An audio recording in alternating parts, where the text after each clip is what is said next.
The experience I had with T-Mobile from the end of June to the end of August was an exercise to try to resolve some rate and billing issues that never got resolved until I contacted his consumer and the FCC. I was not able to get resolution. I was constantly being shuffled around from reps that said they were experts that could not help me, and I was not provided with a way to resolve my billing and equipment issues in a way that would satisfy both both T-Mobile and myself.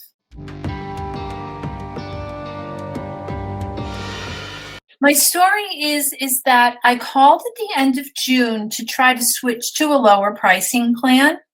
I saw that they had an over 55 pricing plan and I fit the age requirements, so I called. They said I could do it.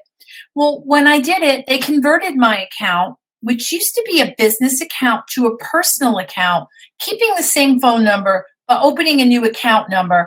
And a lot of misinformation transpired since that happened. And I had also been given a device to use to boost cell phone service where I live, as their service really didn't work out here. So then I was receiving bills to return this device that I was still using. And every time I called, they told me to disregard the bill. It was nothing. And I kept getting bills and I kept calling. And every time I called, I was told something different. I was finally told I had to return the device, but that I couldn't return it to a store. They would send me a ship back label. That never transpired. And I kept calling and asking, and I finally went online and got an address for customer service, and I returned the device at my own expense. It wasn't until I filed an FCC complaint that someone from the president's office called me. And all I wanted to do at that point was for them to stop billing me. And I just couldn't work with anyone at T-Mobile because I was just getting this information. I couldn't talk to a supervisor. They wouldn't give me transcripts of the calls. Just, I think, a bad experience overall with them. Well, this is the feedback that I made to the person from the president's office when she called. When you receive a bill from T-Mobile and you have to call to resolve that, the number on the bill does not direct you to a team of experts that can help you, at least in my experience. So I think initially my feedback would be to go to a store. They seem more knowledgeable at the T-Mobile stores. They can call on your behalf. They can get through a lot quicker, and they seem to give less information. So even though a customer may get a bill and think, oh, call the number on the bill that it says to call, that didn't work for me. I was told, oh, it's an old business account. We can't help you. We have to transfer you. Sometimes I was even transferred back to the same person that couldn't help me originally. So I don't know if it's a communication or a bureaucracy problem, but I think the feedback is if you get anything surprising, just go to a store right away. They can seem to be more knowledgeable.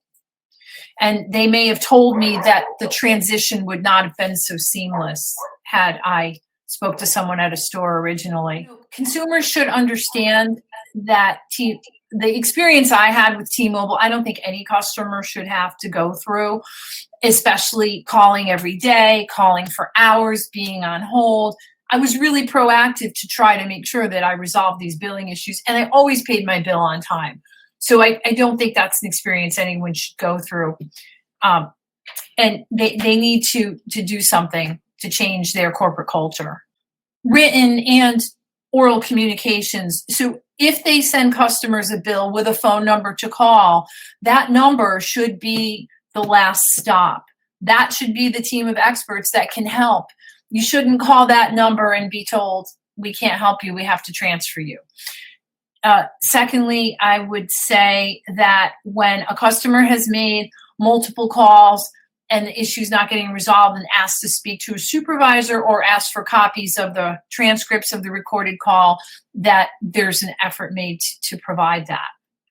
And I think they need to educate their customer service agents to look up a customer's account and also explain to them what might happen if they change rate plans with any devices. Like, and had it been explained to me, we could have avoided all of this in the end of June.